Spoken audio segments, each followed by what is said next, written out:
So let's get to talking about Over the Limit. We only have a couple matches on the card, which is par for the course nowadays for WWE. So we'll go off real quick. YouTube match. Everybody's getting excited. Well, they shouldn't be. Zack Ryder versus Kane. Come on, you couldn't give me a better match. No, not really, because it's the best. It's the best match. Nobody wanted to buy for. There you go. Nobody wants to spend money on it. I mean, who would you rather put in a match that you wouldn't put on the pay-per-view? You know. Exactly. So you have Zack, who is the internet sensation, the internet champion. Which makes sense why they put him on a YouTube match. Exactly. Let him bring that belt down to the ring and have him defend it every YouTube thing. Everybody's happy. Yeah, actually, that's not a bad idea. Maybe he does defend the title, brings the title out. Maybe this is a way to get Zack Ryder defending the title before pay-per-views. Maybe he'll hide it underneath the ring because he gets the crap kicked out of him every single time by Kane. So this time, he'll bring the belt out from underneath the ring and smack him over the head with it and pin him, and there you go. And therefore, you've now brought the Internet Championship into effect. If he brings out that Internet Championship, Kane is going to set it on fire. I think there's no way that Kane loses this match. It's going to be a squash match because, you saw in the last pay-per-view where Ryder had his little cameo appearance. Oh, frick, he had that little impromptu match a couple of weeks ago, and he got smoked. So it's like, come on. It's like this is something that they're just throwing away. Yeah. So I'm going to say Zack Ryder's going to bring the belt out and use it. You're saying Kane's going to continue the streak because I just can't see Ryder losing again. That's the thing. Well, why not? He never wins. I know. Even when he was on TV, he never won. Exactly, but now it's the internet, and he's the internet, and they want people to if you're on the internet already, hey, check out his thing on YouTube. It's a good cross promotion for Zack. No, Ryder. I agree, but I think that what could happen is Kane beats him, and then something to the effect of, I thought you were the internet champion. He's like, yeah, well, I'll show you, and then I'll defend my title, blah, blah, blah. Yeah. And then it starts. Perfect. And then he sets him on fire. Then he burns down the internet. WWE Divas Championship, Layla versus Beth Phoenix. How long for Beth Phoenix beats her? 5 minutes? Beth isn't going to win. Because WWE is stupid. Okay. That's good. But, because you just brought in Layla, so you can't just bring her in, have her win a title, and then drop it 2 weeks later. No. Unless they got some kind of deal where she's going to just be there for like a month and gets paid some good money. Yeah, no, I think she's here for the long term, but I think what happened is, I think either Karma's coming back, there's got to be something where they have a realistic thing where they got to build up Beth Phoenix to be, very, very strong to go against Karma. Yeah. But I just don't know how they're going to do it right now. Layla wins and then gets squashed by Beth Phoenix, or to get squashed by Karma, or I could very much see Karma coming in and getting involved and making this match a no DQ or something. Or Beth wins, says she's the best. Karma comes out and challenges her, and then Beth says no. You can't just come get this belt, right? So she'll act scared, but she'll throw every single diva in front of Karma to get to her at SummerSlam. Well, I think that's what they should do, is they should have Karma just destroy everybody, but they should also build up Beth Phoenix, too. Exactly. And have them both, it's like, wow, these two chicks are kicking everybody's ass. Let's put them together. Because, to tell you the truth, everybody is waiting for Karma to come back.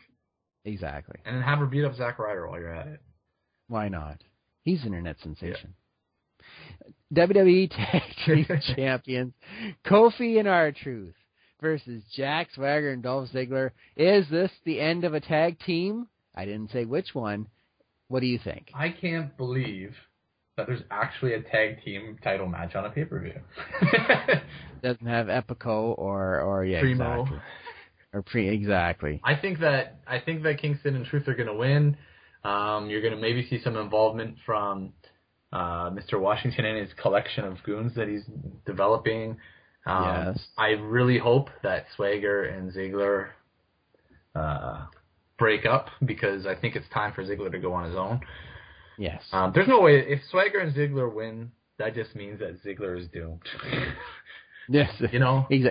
He's got to go on to that next thing, and I hope if Ziggler goes with Washington it doesn't become the Job Squad 2012. No, actually, you know what? That's a good idea because then that makes sense for the Mason Ryan thing because Mason Ryan has been acting as the bodyguard for Ziggler in house shows.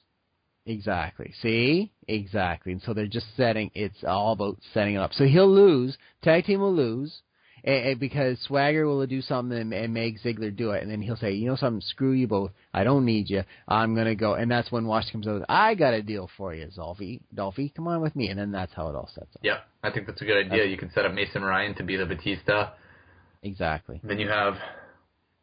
Oh, even better, yeah, because then they get mad, and all of a sudden Swagger starts getting all nuts, starts pound on, and all of a sudden out comes Mason Ryan to kind of protect Ziggler and that kind of stuff. Exactly. So you have Mason Ryan in the Intercontinental title fold. You have Ziggler moving up to the heavyweight. Then you have the other two guys, whatever their names are. I forgot their names. Oh. Yeah. Carlito's brother and his friend. Carlito and Epico. There you go. All right. World Heavyweight Championship, Fatal 4-Way, Jericho, Del Rio, Sheamus, Orton. One man wins. The man could lose his title. He didn't even have to be pinned to lose his title. Does Sheamus retain? Of course he does. I think this will be an entertaining match just because of the people involved with the match.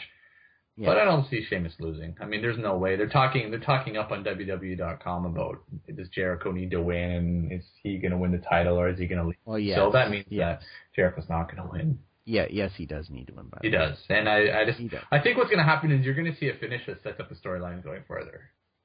But didn't Jericho win a belt just like this? And then he waited for he stayed outside of the ring for the most part, and then he jumped in and pinned somebody. Well, if Jericho's going to win, it's going to be really shady, of course. Yeah. Exactly, and then you hear about it. I'm picking Sheamus for the win. I agree too. I think they're setting up Orton and Sheamus for SummerSlam and make it a big deal. Even though they just wrestled on SmackDown, I'm going to say it's going to happen big time at SummerSlam. So then I say that after the match, RKO's for everybody. Yes, exactly. You're gonna hurrah! You got to turn him into a heel. So just have him go to shake Sheamus' hand and then give him an RKO, and then that will turn him. And then do splits up in the air. Absolutely. Exactly. WWE Champion CM Punk versus Daniel Bryan. I say 30 minutes, and I'm saying CM Punk. Yeah, there's no way that Punk loses the title to Bryan here, and I think it'll be a very entertaining match. There'll be a lot of reversals and submission holds. It'll be more of a traditional match, I think. They've opened the door for some kind of interference from AJ, but it could work against Daniel Bryan, I think.